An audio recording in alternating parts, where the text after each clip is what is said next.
Story 1. The Screams in the Dark. I never used to believe in demons. Not really. Growing up, I thought stories about possession were just metaphors, allegories for mental illness, religious guilt, or old superstitions. Movies like The Exorcist made me jump, sure, but after the credits rolled, I would laugh it off and switch on the lights. I had convinced myself that evil was always explainable, always rational, always human. That changed the day I heard her voice. It was a cold afternoon in November when I first stumbled across the audio recording. I was researching real-life exorcisms for a college paper, trying to debunk the myth, really, when I found a forum post that simply read, Annalise Michel. If you want to hear what hell sounds like, press play. I wish I hadn't. The voice that came through my headphones wasn't just screaming. It was growling, gargling, hissing, like 100 voices layered on top of one another, fighting for dominance in a single throat. A young woman begging in German, pleading with someone unseen, and then a sudden shift. Her voice changed. Darker. More guttural. She snarled, cursed, spoke in broken Latin, and screamed in bursts that made my skin crawl. I ripped the headphones off and stared at my laptop in silence. What had I just listened to? For the rest of the night, I couldn't shake it. I turned off all the lights in my room, closed the door, and just sat there, listening to the wind brush against the window pane, feeling as though something or someone was standing right behind me. That was the night Annalise Michel entered my life. And the deeper I dug, the more I realized this wasn't just a horror story. It wasn't some priest's embellishment or a viral hoax from the internet's darker corners. It was real. In 1975, in a quiet Bavarian town in West Germany, a young woman underwent 67 Roman Catholic exorcisms. She died less than a year later. Her body weighed just 68 pounds. And the most terrifying part, she believed everything that happened to her was meant to be. But before the rituals, before the tapes, before the courtroom trial that stunned the entire country, there was a girl. Just a girl. 17 years old. Catholic, kind-hearted, bright, loved by her friends and adored by her family. A girl named Annalise, and one night she came to her parents' room and whispered, "Mama, I saw something, at the foot of my bed. Its eyes were black and it spoke without moving its mouth." Her mother dismissed it. Bad dreams, hormones, stress from school, but the next night, it came again. This time she didn't just see it, she felt it crawl into her chest like smoke, cold, heavy, and whisper one word, "Stay." That was the first time she screamed, not out of fear but out of despair. A scream so raw and broken, her neighbors would later testify that it didn't sound human, that it was animalistic, predatory, wrong. I listened to that recording over and over. I tried to rationalize it. Could it have been faked? Could it have been edited? But the more I studied the story, the harder it became to explain away. There were too many witnesses, too many strange details, too many things that defied logic and tore through the thin fabric of what we call reality. So I started piecing it together. Who was Annalise Michel? What happened to her? And what kind of darkness could drag a girl from faith and innocence into madness, death, and legend? This is the story I'm going to tell you. But I warn you now, this isn't for the faint of heart, because what happened in that small German village wasn't just an exorcism. It was a war between faith and doubt, between science and religion, between heaven and hell. And it all began with a scream in the dark. Story 2, The Girl and the First Signs. Annalise Michel was born in 1952 in a small, deeply Catholic town in Bavaria, West Germany. Her life, at least at first, was perfectly ordinary, quiet, humble, uneventful. The kind of life that doesn't make headlines. She was the second of 4 daughters. Her family went to church every Sunday. Her father was stern but devoted. Her mother was strict, with a deep sense of guilt carried from a dark past. She had given birth to a child out of wedlock before marrying, something she considered a grave sin. That guilt would quietly shape the household spirituality like a shadow stretching across the walls. But Annalise? She was sweet, shy. She played piano, got good grades, and prayed more than most girls her age. She wanted to become a teacher, maybe even a missionary, someone who could help others find peace and faith. She never imagined she'd one day beg for her own death. The first real signs came when she was 16. One morning she collapsed in the school hallway, completely out of nowhere. Her body went stiff. She couldn't move, couldn't speak. It lasted for minutes that felt like hours. She was rushed to the hospital, where the doctors gave it a name, epileptic seizure. They ran tests, gave her medication, told her parents not to worry, but something didn't feel right. Soon after the seizure, Annalise began seeing shadows. She said they'd gather in corners of the room, watching her, whispering. Their mouths didn't move, but she heard them, telling her she was damned, that she belonged to them. She stopped sleeping. Her hands trembled. Her prayers grew frantic. And worst of all, she became terrified of sacred objects. One night, she tried to enter the local church, but staggered back in agony. She said the smell of the incense made her nauseous. The sight of the crucifix above the altar made her skin burn. "I hate it," she whispered to her mother. What does? Her mother asked. The thing inside me. From then on, it only got worse. She heard voices at night, not just whispering anymore, shouting, accusing, mocking. They told her she was garbage, filth, a whore. They demanded that she stop praying, that she hurt herself, that she gave up on God. Annalise tried to fight it. She fasted. She prayed harder. She even asked her friends to pray with her. But her behavior became harder to explain. She'd fall into deep trances, sometimes in class, sometimes at home. Hours would pass. Her eyes would fix on one point, unblinking. Her lips would move silently like she was arguing with something only she could hear. And then there was the night she woke up screaming, scratching at her own throat, trying to tear something out of herself. Her mother had to hold her down while her father called the doctor. But no one could agree on what was wrong. One doctor suggested temporal lobe epilepsy, which could cause hallucinations and emotional disturbances. Another thought it might be schizophrenia. Yet a third believed it was depression, religious hysteria, triggered by guilt and spiritual obsession. So they gave her pills. A cocktail of anti-seizure medications, antipsychotics, mood stabilizers. None of it worked. Annalise kept getting worse. Her weight dropped. Her eyes grew sunken and vacant. And the voices, they got louder. By early 1973, she began saying things that chilled her parents to the core. They won't leave, she'd whisper. Who won't? The ones in the dark. They're always watching. I can't even go to the bathroom alone. I'm never alone. She began seeing demonic faces in everyday people, on teachers, classmates, even strangers on the street. She'd flinch when they spoke, cover her ears, scream in Latin, and worst of all, she began harming herself. She would hit her head against the floor until it bruised, tear her clothes, bite her arms, and sometimes she'd claw at her chest with her nails until it bled. The Michel family had done everything the medical world asked of them, pills, therapy, hospitalization. But after years of suffering and no improvement, they began to wonder, what if this wasn't just medical? What if this was spiritual? Her mother remembered something Annalise had once said, something she'd dismissed at the time. It's not a disease. Mama, it's not me. They're inside, and they won't stop talking. And then one day, something happened that no one could explain. A family friend took Annalise on a pilgrimage to a holy shrine in San Damiano, Italy. Dozens of pilgrims were there, many sick, many faithful, all praying.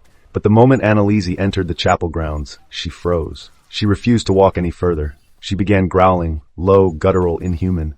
She spat at the crucifix and cursed in languages she had never learned. She screamed, "It burns! It burns!" The family friend, a devout Catholic, later said it was the most terrifying moment of his life. Not because of what she said, but because of how she said it. He believed she was possessed. And so the Michaels finally did what they had resisted for years. They turned away from the hospitals and toward the church. But the church would not be quick to answer. Story 3. The first night. When the nightmare truly begins. You'd think the church would respond immediately. A devout Catholic girl, tormented by unseen forces, crying out for help. What priest wouldn't leap to her aid? But that's not how it works. The Roman Catholic Church is extremely cautious when it comes to exorcisms. There are protocols, procedures, layers of psychological evaluations, medical opinions, and long chains of approval. They don't jump into exorcisms the way movies make it seem. In fact, they avoid them whenever possible. At first, they told the Michel family to seek more psychiatric care. They reminded them that mental illness can sometimes mimic demonic behavior. But Annalise's parents insisted. They described the way she reacted to religious icons, the voices, the violence, the fact that holy water made her skin blister, that she refused to eat because the demons wouldn't let her.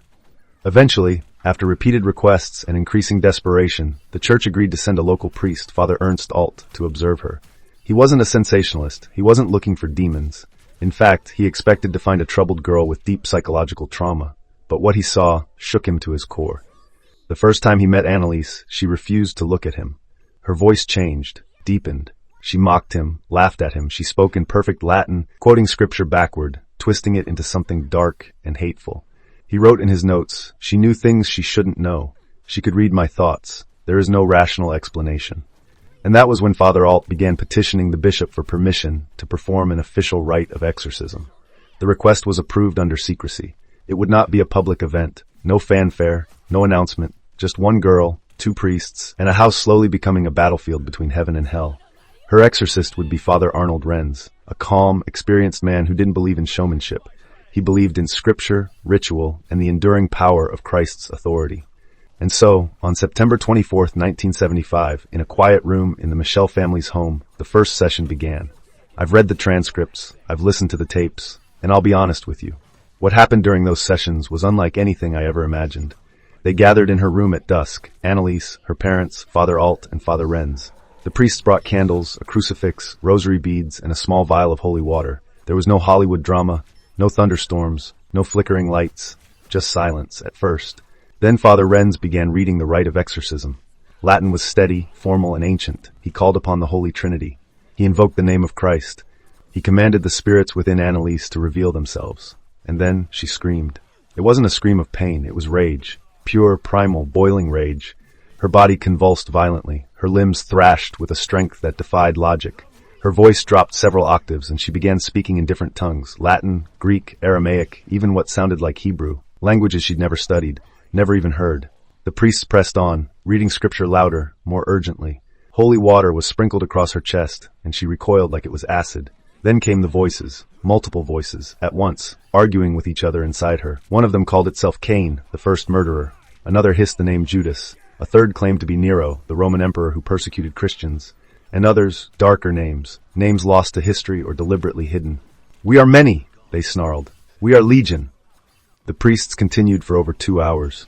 By the end of the first night, Annalise had collapsed in exhaustion, sweating, crying, her fingernails cracked from clawing at the wooden floorboards. She was 23 years old, she weighed under 90 pounds, and this was only the first night. In the days that followed, the sessions grew more intense. Her voice changed again, deeper, snarling like a wounded animal. She barked, she howled, she bit her own arm until it bled. She tore off the head of a dead bird she found in the yard and spat it at her sister. Sometimes she would cry, begging them to stop. Other times, she would laugh at them, taunting the priests, threatening their families, calling out their sins. "You're wasting your time," one voice said. "She belongs to us." And yet there were moments of clarity, tiny flickers of the girl she used to be. During one session, in a soft voice, Annalise looked at her mother and whispered, "Mama, help me. I'm so scared." Then she screamed. Like something inside her realized it had slipped and rushed to take control again. These weren't just outbursts, they were battles, and the body was the battlefield. Her parents kept her isolated, her siblings were sent away. The house fell into silence during the day and became a war zone by night. They covered the windows, they removed sharp objects, they did everything they could to protect her, but even they began to wonder if she was beyond saving. Father Renz documented everything. He recorded hours and hours of tapes. He later said, "There were moments when I questioned my faith, but in her eyes, sometimes I still see a soul trying to reach the surface." And that's what kept them going. Because Annalise Michel wasn't possessed by just one spirit. She was being torn apart by many, and this was only the beginning. Story 4, Pleading with the Church and the First Denial. By the time we finished the third exorcism session, I was no longer sure who I was more afraid of, the voices screaming from inside Annalise, or the silence coming from the church. Every night was the same.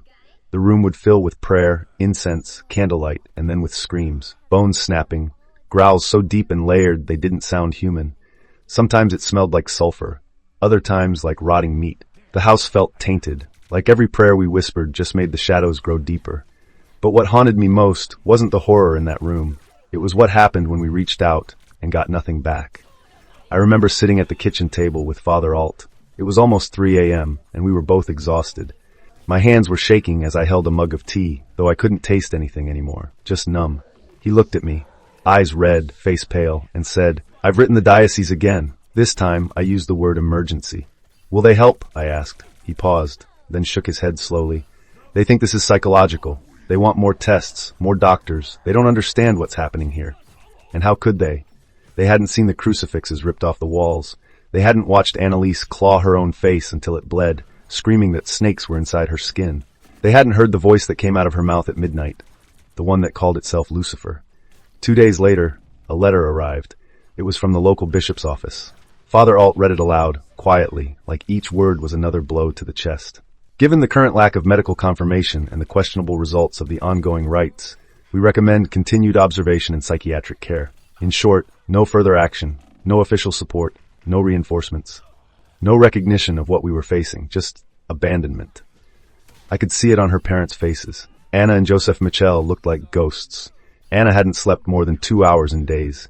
Joseph had stopped talking entirely, except to pray under his breath. We were on our own. That night I sat beside Annalise while she slept, or rather, while her body rested. Sleep was never peaceful anymore. Her face was gaunt, skin stretched too tightly over her bones. Bruises darkened her arms and legs, not from outside force, but from her. From the thrashing, the scratching, the self-inflicted violence that came every time a new voice took over. I watched her chest rise and fall. For a moment she looked like a regular girl again. And then, her eyes snapped open. She sat bolt upright, staring into the corner of the room. I turned. There was nothing there, but she whispered, "He's back." "Who?" I asked gently. "The tall one. He watches me when you're not here." I tried to calm her, told her no one was there, but she reached out and grabbed my arm with a strength that surprised me. "He doesn't blink," she said. "He has no face." And then she started to shake. He said, "If you don't leave soon, you'll never leave at all." I stayed anyway. I sat with her until morning, watching the corner of the room, praying to a God I wasn't sure was still listening. The next day, something inside her changed. She stopped responding to the priests entirely. She wouldn't eat, wouldn't drink, just stared out the window, her lips cracked and bleeding, whispering phrases none of us understood. We brought in another doctor. He took one look at her and said, "This is beyond psychiatry." But even he couldn't explain the deep voice that came out of her an hour later, claiming to be Adolf Hitler, laughing, mocking, telling us she was already in hell and dragging us down with her. That night, Father Renz and I sat by candlelight again. "We have to try again," he said, "even without permission." He looked me straight in the eyes. "If we wait for the church, she'll die, and she won't die alone." So we did it. We prepared the room again, laid the crucifix on her chest, lit the candles, the ritual, and that's when the mirror shattered across the room without anyone touching it. The shards flew outward like an explosion. One cut across my cheek. I didn't even feel it until I saw the blood on my shirt. From the floor, Annalise screamed, "He's here, the one you denied." Then she laughed. And it wasn't her laugh. It was something ancient, something cold. That was the night I realized we weren't just fighting to save Annalise. We were fighting a war the church refused to see. And in that war, the devil wasn't waiting for permission. He was already inside. Story 5, Six Spirits, the names behind the voices. They say when you're possessed, it's like something takes over your body. But this was more than that. Annalise wasn't just taken. She was occupied by many. And in that cramped, broken vessel of hers, each one wanted to speak. It was during the fourth session that the voices began to distinguish themselves. Until then, it had been chaotic. Screams, growls, curses in dead languages. But something shifted that night. Father Renz brought in a tape recorder. He wanted evidence. Proof for the church. Or maybe just a record in case none of us made it out. We sat Annalise down in the chair. Her wrists were wrapped in cloth, tied gently but firmly to keep her from hurting herself. Or us. I pressed record. Father Alt began the rite. "In the name of the Father, the Son, and the Holy Spirit, I command you. Identify yourself." There was silence. Then a long, low growl. And a voice, not Annalise's, slithered out of her throat. "I am the King of the Worms." Her body twisted unnaturally, joints bending at angles that made my stomach turn. "You cannot banish us. She invited us. She's ours. Who are you?" Father Alt demanded again. No answer. But then, another voice answered. It was higher-pitched, mocking, almost cheerful. "I am Nero." I froze. "Nero?" I whispered. "As in, the Roman emperor?" Annalise laughed, a sharp, deranged cackle. "He watches from the fire. He burns and never stops burning." Then, the next voice spoke. This one was deeper. German. "My name is Hitler." My blood turned to ice. It wasn't just imitation. There was something too authentic in the rhythm. The voice was guttural, full of hate. It snarled in phrases even the priests couldn't translate. "Why is he here?" I asked, trembling. Annalise, or whatever controlled her, turned her head to me, eyes full of scorn. "Because the girl cursed God." "She did no such thing," Father Renz said. But the voice replied, "She thought about it, in weakness, in fear, and we came." As the night went on, more names emerged. Each time we pressed the spirits, they argued, as if they were trapped in one vessel and fighting for control of her tongue. One snarled, "Cain," another whispered, "Judas." A third screamed, "I am Fleischmann! You burned me, priest, you burned me." That name stopped Father Alt cold. He dropped his book. "Fleischmann?" he repeated. "That was a priest, a defrocked priest, burned at the stake centuries ago for heresy." "Then why is he here?" I asked. "Because he never left," the voice replied. "He's still burning."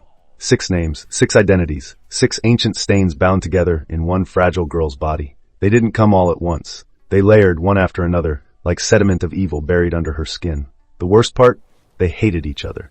They screamed over one another, accused, mocked, claimed dominance. Sometimes they fought so violently inside her that she vomited blood. Her muscles would seize. Her jaw would clamp down so hard, we were afraid she'd snap her own teeth.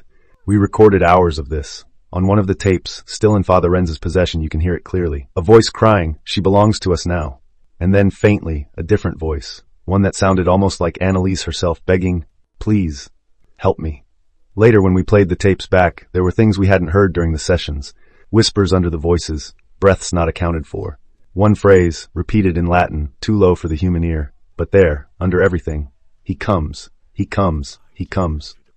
I tried to ask Annalise, the real Annalise, what it all meant. I found her lucid one morning just after sunrise. Her skin was pale, her eyes sunken. She looked like someone who hadn't lived in weeks. "They're inside me," she whispered. "I feel them moving." "We're trying to get them out," I said gently. She looked at me, and her voice cracked. "They won't leave, not unless someone dies." "Whose life?" I asked. She looked down and didn't answer. That night, Father Renz closed the Bible and whispered, "We're not dealing with simple possession anymore." "Then what are we dealing with?" I asked. He looked me in the eye. "A prison, and she's the cage." Story 6. The First Exorcism, the line between heaven and hell. The first time we performed a full, sanctioned exorcism, it didn't feel holy. It felt like war. The church never gave us official approval, not in writing, but after the tapes, after the recordings of her voice shifting mid-sentence into different languages, tones, and genders, they finally gave us a silent nod. No witnesses, no cameras, no acknowledgement, just do what must be done. So we did. We prepared the house like a battlefield. Crucifixes in every room, bottles of holy water lined up like weapons, candles, prayers, salt across doorways and windows. The mirrors were covered, the lights dimmed. We cleared the living room, moved the furniture aside, laid down mats. We fastened a heavy wooden cross to the wall and laid a smaller one beside her bed. Annalise didn't speak all morning. She just sat in her room, staring at the window, sometimes mouthing silent words, like she was in conversation with someone we couldn't see. At 11:47 a.m., the church bells rang. Noon Mass had started. We began. Father Renz stood at the center, robes wrapped tightly around him, sweat already on his brow. Father Alt and I flanked him. Josef and Anna Meschel stood in the doorway, her parents pale and trembling. Annalise sat in the chair. She was thinner than I had ever seen her, her arms just skin stretched over bone. Her eyes, not hers anymore. Not really. When Father Renz spoke the first lines in Latin, I saw her flinch. "Exorcizo te omnis spiritus immundi." Her hands started twitching. "In nomine Dei Patris Omnipotentis." She began to growl. "Et in nomine Jesu Christi, filii eius." Then suddenly snap, her entire body convulsed. She screamed. Not a human scream. It started low, like something groaning from the bowels of the earth, and rose into a high-pitched wail that made the crucifix on the wall tremble. The air in the room changed. It got colder, heavier. The candle flames flickered, though there was no draft, and then it began. "We are legion," she spat, voice doubling. Her arms thrashed, the cloth bindings tore, her feet kicked the table over. A statue of the Virgin Mary shattered on the floor. "You have no power here, priest. In the name of Christ, I command you, leave her!" Father Renz shouted. "He left her," the voice sneered. "We are what's left behind." Suddenly her body bent backward, unnaturally, spine arching in ways that shouldn't be possible.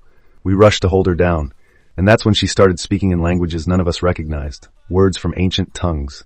Sumerian, Aramaic, we didn't know. The house groaned around us like it was alive. And then she turned her head, slowly, and locked eyes with me. For the briefest second, her face softened. "Help me," she whispered. Her voice, Annalise's voice, I froze. But just as quickly, her eyes rolled back. Her mouth opened wider than I thought humanly possible, and she let out a shriek that shattered one of the candle jars. Glass flew across the floor. I felt a sting in my leg. Blood. She laughed. We kept going. For 3 hours. Father Renz's voice cracked from shouting the rite. Father Alt was drenched in sweat. I knelt beside her, whispering the Lord's Prayer under my breath over and over, even when I forgot the words. And for a moment, just a flicker, we thought it was working. She went limp. The voices stopped, her breathing slowed. Father Renz placed a hand on her head. "Lord, free this child from the grip of darkness." And then, she spit in his face and screamed in perfect Latin, "I will not go. She belongs to us. And if you try again, I will take you." After the session, we carried her back to her bed. She didn't move, just stared at the ceiling, her lips twitching in silence. Father Alt collapsed in a chair. His hands shook. "What happened?" I asked him. He looked at me, eyes hollow. "It wasn't just an exorcism," he whispered. "It was an invitation. We knocked, and now the others know she's here." "The others?" He didn't answer. But I felt it too, like we'd opened a door we didn't know existed, and something stepped through. That night I couldn't sleep, not because of the screams echoing in my ears or the smell of sulfur still clinging to my clothes, but because I kept remembering what she said. "If you try again, I will take you." And part of me wondered, has she already? Chapter 7, 67 Battles, and the Slow Collapse of a Girl. The exorcism wasn't over, not by a long shot, but it wasn't just about the ritual anymore. It wasn't about holy words, crosses, or the prayers of the faithful. It was about survival, Annalise's survival. And yet, day by day, she seemed to slip further and further away. I remember the 6th day of the exorcism. Father Renz and Father Alt had set up the ritual again, but this time, there was something different, something more desperate in their eyes. We had seen the tape recordings of the previous sessions. We had heard voices that weren't hers. But we couldn't stop. We couldn't walk away. The moment we entered the room, Annalise's body was already jerking in violent spasms. Her eyes were wide but vacant, as though she was staring past us, into a place we couldn't even comprehend. Annalise, I whispered her name, unsure if she would even respond. She didn't. She couldn't. Her mouth opened, and another voice, this one thick and guttural, came out. I am the first, the last, the one who will never be cast out. Her arms flailed, and she slammed her head against the wooden floor with a sickening crack. I tried to rush forward, but Father Renz held me back. Let it play out, he ordered, his voice grim. We cannot stop now. We continued. The battle raged for hours. Annalise's body was a battlefield, a war zone where the spirits inside her fought one another like rabid animals, each one trying to claw its way to the surface. Each voice is louder than the last. Stop! Let me out! She is mine, one growled. She belonged to me first, another screamed. We'll burn her to ashes, a third threatened. Through it all, Father Renz recited the prayers of exorcism with a fierce intensity, but even he was starting to show signs of wear. His voice wavered, his hands trembled. Annalise's cries grew louder. They weren't the cries of a girl in pain anymore. They were the shrieks of something else, something that had once been human, but now wasn't. Her body twisted in unnatural ways. Her ribs protruded like they were trying to break through her skin, and her eyes were wide and unblinking like they were frozen in time. We tried to hold her down. It wasn't enough. The sessions continued. Day after day, it felt like we were losing ground. 67 exorcisms, 67 battles against something that didn't seem to care about the sacred rituals we clung to. And with each failure, Annalise's body grew weaker, thinner. Her limbs, once graceful and full of life, became little more than skin and bones. There was no joy in her eyes anymore, no spark of the person we knew. We had failed. We weren't winning. The 7th day felt like a breaking point. Annalise's parents were there, standing in the doorway, eyes filled with a kind of hopelessness I had never seen before. Her mother, Anna, whispered, her voice shaking, She can't live like this. She can't. Father Renz turned toward her, his face stern but filled with sorrow. We cannot stop, Anna. She needs us. She needs God. But as I looked at her, so frail, so thin, so broken, I couldn't help but ask myself, what was left? What was the price of salvation? And then it happened. During the 67th session, the atmosphere in the room shifted. It was almost like a presence, something ancient and overpowering had arrived. Her body went still, too still. The voices stopped. I couldn't understand it. Was it a moment of victory? Had the spirits finally been driven out? But then Annalise's eyes opened, not in a natural way. No, this wasn't her awakening. Her eyes, glassy, wide, and empty, locked onto me. For the briefest second it seemed like she was seeing through me. Not to me, through me. And then the voice we'd all been dreading emerged from her lips. You have failed. Her lips trembled, her teeth gritted together. It wasn't Annalise. It wasn't even human. It was something darker. The girl you sought to save is dead, the voice said. I froze. Father Renz stepped forward, his voice shaking. No, you have no hold on her. The voice laughed. It echoed, and for the first time I saw the fear in Father Renz's eyes. You cannot save her now. She has already made her choice. And now, I will make mine. The room went silent. For the first time since the beginning of this nightmare, the air felt still, thick. Then Annalise collapsed in front of us, her chest rising and falling with desperate breaths. But it wasn't enough. Her fingers twitched as though she was trying to reach for something. And that's when I realized it. There was nothing left of her. Not truly. Story 8. From Death to Screen. Emily Rose and the Legacy of the Haunted Soul. In the years following Annalise's death, life seemed to continue on as usual. For the rest of the world, it was just another sad story. Another case of misguided faith leading to tragic consequences. A mistake, a loss, forgotten after the headlines faded. But for me, it was never just a passing tragedy. Her face, her haunted me, chasing me in my dreams. Every night, the same chilling image. Her broken body, twisted and inhuman. The horrible silence in her final moments. The public's perception, however, was different. They moved on. Annalise Michel became a distant memory. Her death, tragic as it was, became a footnote in a much larger narrative. The trial had ended, and we had paid the price for our beliefs. But I couldn't escape the feeling that there was more. Something about her story wasn't finished. It hadn't reached its conclusion. Then in 2005, it happened. I didn't expect it. No one did. I was sitting at home one evening, alone with my thoughts, when I received a phone call from someone I'd never met, a producer or so he said. He was working on a film, something that would bring Annalise's story to life. The film was called The Exorcism of Emily Rose. It was surreal. To think that after all these years, after all the pain, there would be a movie, a fictionalized version of Annalise's life. A story that would capture the horror and the sorrow, but twist it into something palatable for the masses. Hollywood. It felt wrong. It felt like the ultimate betrayal. The producer, of course, wanted my insight. He wanted to know what had truly happened. He wanted the real story behind Annalise's death. But I couldn't do it. I couldn't bear to relive it. I couldn't stand the thought of her life being reduced to a 2-hour spectacle for the entertainment of strangers. I refused. And yet the film was made anyway. I watched it, of course. How could I not? A part of me needed to know what they had done with her memory, what they had done with her suffering. But watching it was a mistake. The film, The Exorcism of Emily Rose, took everything that was real about Annalise and twisted it into something unrecognizable. It painted a picture of a young woman tormented by a demon, tortured by an evil force beyond human comprehension. But that wasn't what happened. The demon wasn't what killed Annalise. It wasn't the evil spirits that took her life. It was something much more human. Something much more tragic. It was our failure to see the truth. Our failure to recognize that her suffering was not spiritual but physical. But the world didn't want to hear that. The world wanted a story, a gripping, terrifying tale of possession. The world wanted a villain, a force to blame. And the movie gave them that. It was successful. The Exorcism of Emily Rose grossed millions. People lined up to watch it, and Annalise's name was brought back to the forefront of the public consciousness. But as I sat there watching the fictionalized version of her story unfold, I realized something else. The world would always remember her, not as a girl who suffered and died in silence, but as a tortured soul, one who had been destroyed by forces beyond her control. At that moment, I understood. Annalise's story would live on, but it would never be the truth. It would be a story that belonged to the world, not to her. And here I am now, telling you the story, hoping that somewhere, in some corner of the world, someone will hear it and understand the truth. Because the truth about Annalise's life and death, has been lost. It's been distorted, forgotten, buried under layers of fiction and fear. And no matter how many years pass, no matter how many movies are made or how many books are written, the truth will always remain hidden. But the question still remains, who will remember the real Annalise Michel? Who will tell her story as it truly was? As I finish telling you this, I can feel it again. The weight of her eyes, the weight of her silence. The question remains, would you believe it? Would you dare to know the truth? Because once you see it, you can never unsee it. Once you know it, you can never forget. Thank you for joining me on this journey into the unknown. If you dare to search for more, to question what you've been told, the truth is waiting. But remember, the truth can be more terrifying than any fiction.